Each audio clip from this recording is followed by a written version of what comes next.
Раздзел 3. Серафімка. Адчуўшы благое, Серафімка прыбегла на свой паруйнаваны, аброслы быльнягом падворак і адразу ўбачыла расчыненыя дзверы ў сенцы. Усё ж дзверы яна зачыняла, як ішла раніцай. Значыць, тыя там пабывалі. Серафімка кінула на падворак рыдлёўку, убегла ў цемнаватыя сенцы і адразу кінулася да кубёлка, дзе ў зрудзелым слаі солі яна з зімы ашчаджала 2 кавалкі сала. Ды дзе там? Побач на зямлі валялася шчарнелая вечка, а ў кубёлачку было пуста. Адна соль на сподзе. Значыць, пабралі, каб іх пабрала крываўка. Серафімка ускочыла ў сваю цесную сцюдзёную хатку і бразнула засланкай. Чыгунок стаяў на ранейшым месцы у выстылай печы. Бульбачку яны не ўзялі. Тады яна звыкла тузанула са шкафчыка шуфлятку, а крайчык таксама быў там. Значыць, усё ж будзе чым пакарміць чалавека.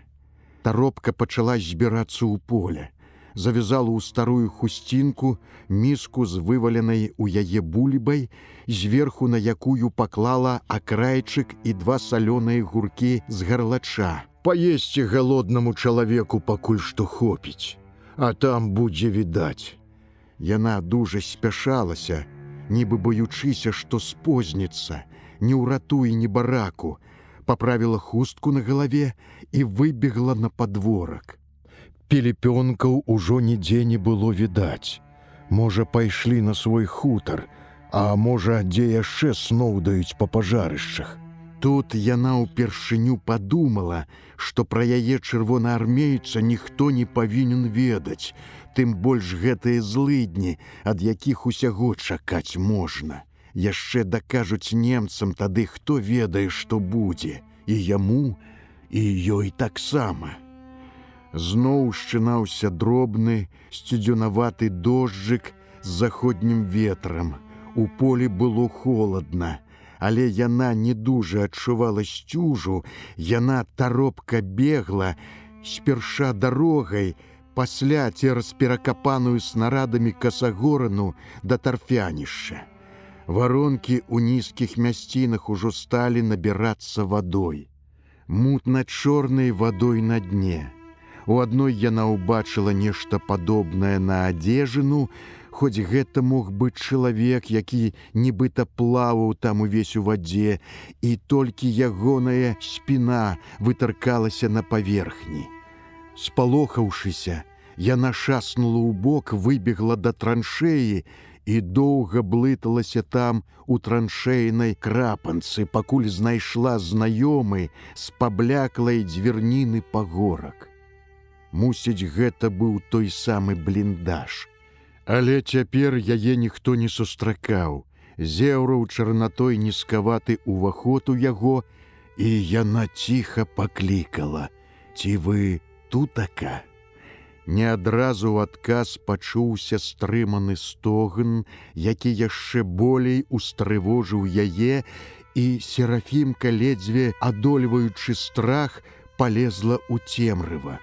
Казалі, есці, дык во, прынесла бульбачкі. Чалавек пластом ляжаў у кутку, на разасланым шынялі, у прыцемках трохі бялеў яго ухутаны бінтамі твар. «Вады мне». «Вады?» Серафімка вінавата здзівілася. Пра ваду яна і не падумала, яна несла есці. Але, мусіць, калі хворы, паранены, дык як жа яна недаўмелася адразу? Ванзэлачык з міскай яна пакінула ў бліндажы, а сама выпаўзла ў траншэю, згадваючы, дзе ж тут узяць вады. Апроч лужынаў у варонках, ды на тарфянішчы, іншай вады тут не было. Трэба бегчы дамоў. Дзе крокам, а дзе і подбегам яна адолела страшную касагорыну, дабегла да бульбянішча, тут стала спакайней. Дожджык усё сыпаў, Дробны, але не сціханы, яна ўжо нямала абмокла, і куртка і спадніца, босым нагам дождж быў не страшны, горш, што намокла хусцінка. Другой такой цёплай хусцінкі у яе не было. Яшчэ здаля яна ўгледзела ўсё ў свой падворак за вішеннікам. Не, здаецца, цяпер там не было нікога. Суседская хата ўся згарэла датла, і будынкі, і свіран, хляўкі. Засталіся толькі платы ды чорная аграмадная ахрэмава печ з закапцелым комінам, нейкія патарчакі ў варыўні. На гародзе, аднак, ціха пагойдавалася на ветры почапка старога пахілага асвера над іх сумесным калодзежам. Там павінна быць і вядро. Гарладжа Серафімка ўзяла свой у сенцах і па сцежкі пабегла да суседскага пажарышча, на якім яшчэ дзе-нідзе слаба дымела на кучах вуголле нават у дождж.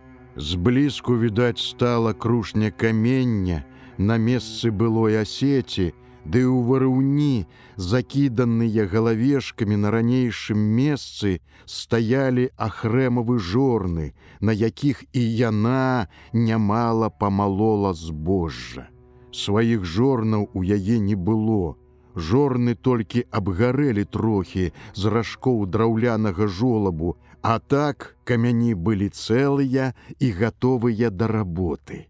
Серафімка наліла жбан вады з калодзежу і панад плотам зноў пашыбавала ў поле. У гэты раз бліндаж яна знайшла хутчэй, чым надоечы. Яшчэ зводдаль, згледзеўшы прыкметны пагорачак і ўсё тоечы ў душы страхавітую неспадзяванку, улезла ў яго з траншэі. Паранены, як і раней, ляжаў на спіне, толькі адрывіста прамовіў, як пачуў яе: «Цётка, а няго ж, во, вадзіцы вам». Камандзір выцяг руку з растапыранымі пальцамі, у якія яна ўклала шыйку свайго жбанка, і ён, трохі падняўшыся, глынуў вады і зноў аблёгся плячмі на зямлю. «Спасіба». Яна пераняла з ягоных рук жбанок і, не ведаючы, куды тут прыткнуць яго, трымала ля сябе. «Может, ты і спасёш меня, тётка?» Помаўчаўшы, гаротна сказаў паранены. «Дык каб жа як можна было», лёгка азвалася яна, стоячы перад ім на каленях. «Вось тут паесці вам хлебца і бульбачкі».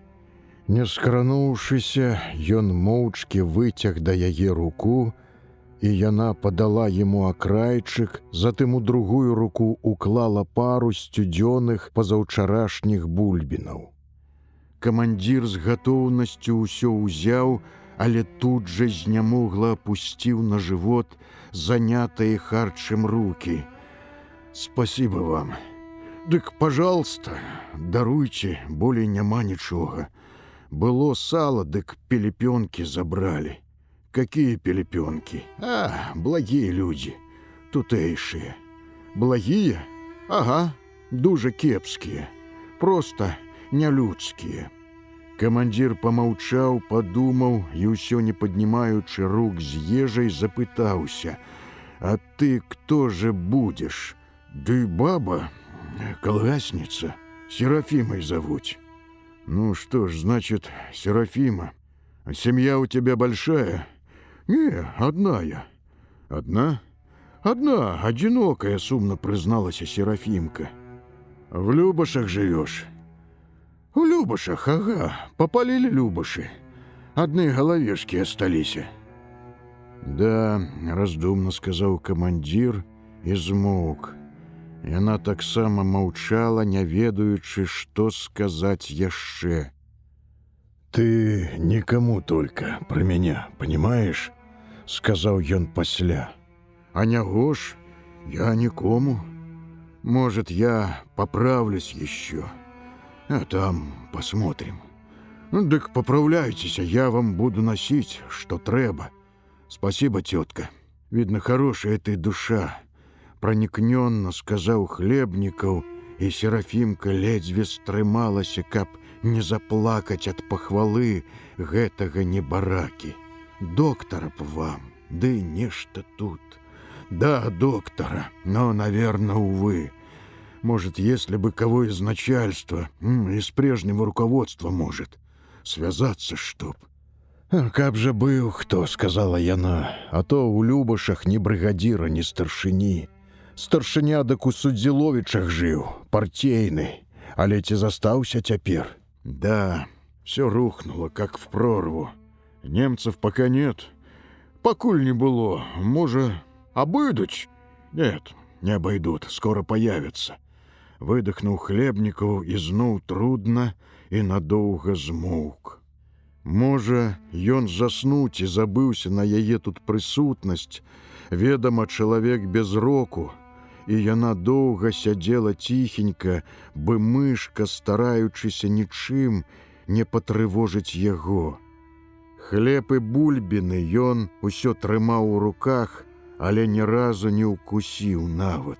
У бліндажы было суха і, здаецца, не холадна, не тое, што ў траншыі. Адзін бок якой, відаць, было на ўваходзе, мачыла дажджом, і мутная вада з даху тоненькім цурком лілася ў траншею.